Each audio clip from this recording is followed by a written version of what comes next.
Today we are attending our monthly event called Inclusion Cafe. Chelsea is setting the things up, and there everyone is getting ready for the presentation to start. Today's topic is on healthy eating, isn't it, Chelsea? Ability to cook. Huh? I think it's ability to cook. Ability to cook? Yeah. Monday.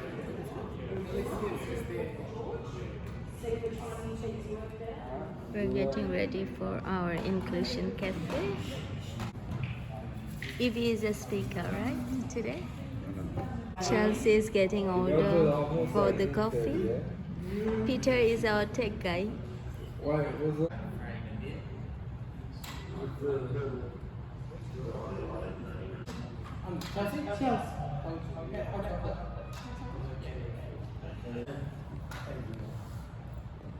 Welcome to Solution IE's Cafe. We're all rubbed up here today. It's a bit cold outside. So welcome to a winter's Solution IE Cafe. You know, with me I have two gentlemen, Abraham and Corey. We're here to share our knowledge with you and our concerns about healthy living. Yeah, thank you, George. That's another one. Today we talk about healthy eating. And so, what that's all about is maintaining a healthy lifestyle. So, today we'll be talking about nourishing everybody. I'm going to pass down to Corey. Hi everyone. So it's going to be talking about the foundations of nutrition, about having a baseline understanding of the dietary standards essential for metabolic health, energy regulation, and chronic disease prevention.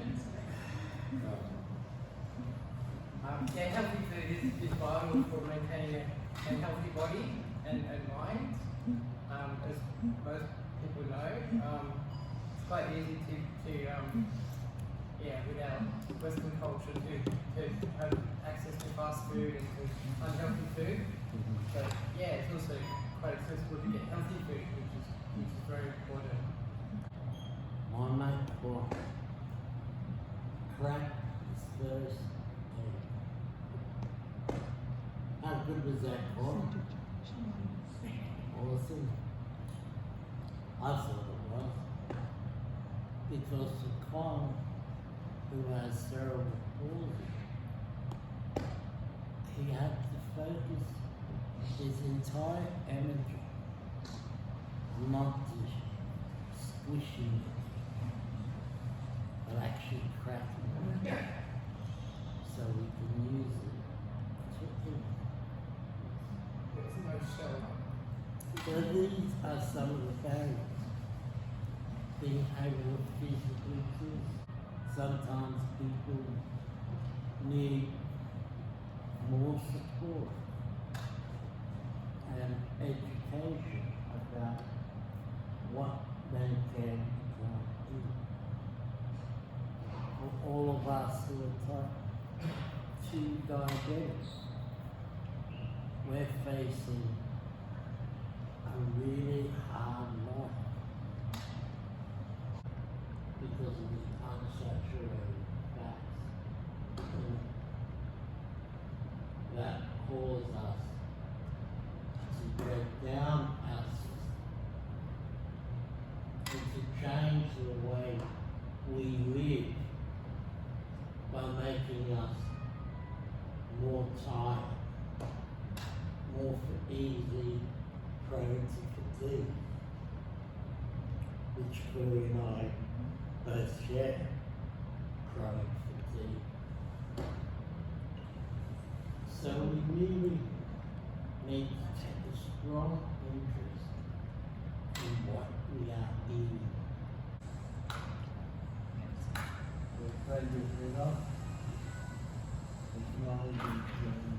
Eat the right amount of food.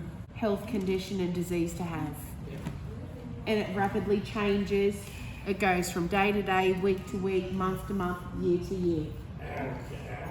Hour to hour. Uncontrolled diabetes. It is deadly. Yeah, it can cause lots of problems and health consequences, which is Neuropathy, blindness, people can have limbs amputated, kidneys, liver. It doesn't just affect the diabetes person's one thing, it affects their whole body. And for everybody that is type 2 or even type 1 that has experienced a sugar low, it can take days, if not weeks, to bounce back. It is very serious, and when you go into lows, it is actually hard, as Erin said, to go from your lows to the highs. I mean, that was our challenge with George. Even though we were doing the blood glucose 3 times a day, he was dropping at like 2, 3 in the morning, and we weren't even aware. And even though it had come up and had read green, he was still in, I didn't realise, but it can still come up green, as in for 6 and 7, but you're still in hypo. And your body, it does. Yeah. It fatigues. Like I said to my type 1 diabetic child when she was in DKA, I said to her, you know, I don't have it, so I don't experience it. I'm a parent of somebody who has it, and it's draining for me. I said to her, what does your body feel like after you've had a really bad sugar low? She said, for 6, 7 days, my whole body aches. I feel weak and shaky, nauseated, headaches, swelling, sweating. Anything you can imagine feeling really crappy, you feel that for like 7 days straight. No. The aftermath carries on for days, if not weeks. that's it. You've only got to really There's Got a a short small window. To catch your hypo, to bring it back up. Because if you get your hypo and it goes low, it can actually go low, and your body is taking a while to It recover. starts to take all the goodness and everything, kind of all the other internal organs. That's why you see a lot of failure. It's because they're usually the first internal organs to go, because the body has been under repeated stress from ups and downs. Hopefully one day they will find a cure for type 1 and type 2.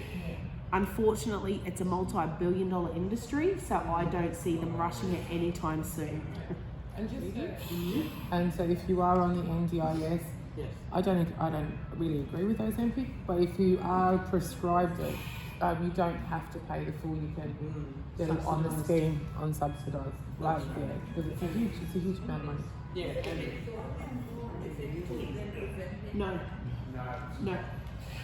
Sorry, I'm going to interrupt here. So recent studies, and I only know this because I just recently had a hospital visit with my diabetic adult child. Recent studies have shown that metformin, it's becoming quite resilient and not working as well as what it used to. So they're looking at new forms of metformin and a new design to try and help people manage their diabetes. He said you need to be careful with your blood sugar, because if it goes through the roof, you could go blind.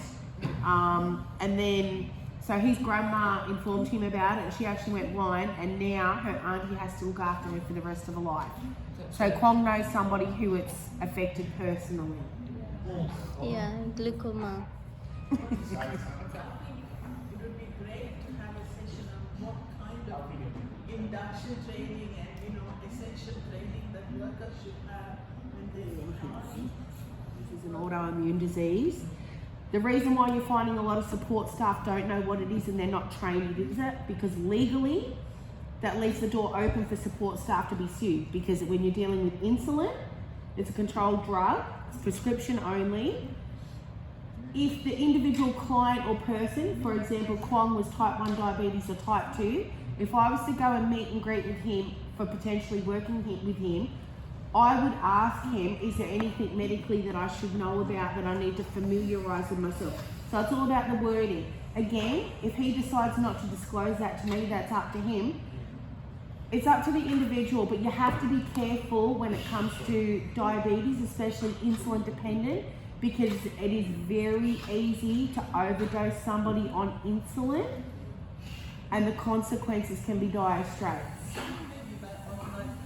All of those need to be followed. And of course, I agree that they need to be trained in that. Open and transparent, basic. Health and nutrition training has to be Yeah, followed. I think I'm experienced. It's all good, mate. A lot of insulin tablet insulin injections come pre-filled, so you find the injection with the liquid in it. So a lot of pens that come with insulin, they, you know what I mean? The pre-filled pens, they are the They, support workers, I've recommended to do that. Good educated support worker will know how to react and respond to certain situations. And we can take that on board to me. Yeah. Or down the book, we need to educate. We did that during our training recently. We did Yeah. basic diabetes care in the office. Remember when we did the seminar Yeah. about finger pricking and stuff? So it's something you are already including, Yeah. but you're also very open and honest with your support staff. If we've got a question, we just pick up the phone, and they're very forthcoming. Yeah. I think better than that would be like if someone is going into shock, for them to be support workers to recognize Yeah, what they they're doing, that's probably better. As a support worker, when you're out in the field and you're working with a client, the first thing you're told to do, if an emergency arises and you're unsure, call 000. Because at the end of the day, you're better to be safe than sorry. I think we need to beforehand we start with the participants. We have meeting a few session with the family, Yep. and then we know their circumstances very well, like physical and That their- generally happens during yeah. intake. Then we proceed with the care. I think. That budget shift is all right, but I think more importantly that you write up a care plan and do all of that part because it's so lengthy and for most people, I mean, it is very lengthy. I think support workers may not read it, and just one reading may not help. And you can't make it any briefer than to say, just give them a page. So that they could understand. We get intake, we take somebody on board, we have a look at their needs, their condition, then we start asking questions, and we still don't get it all the first time. There are 9 times out of 10, it will take us 2 or 3 months to get all the fine details. It's a process. But it's a process that's ever evolving. Every week it can change for particular clients. So what George told me last week retaining to this client might be different next week. So it's just, you've got to find that healthy, middle ground. But there is sort of, I think, a support worker's role is really quite responsible. Yeah. And Very. somehow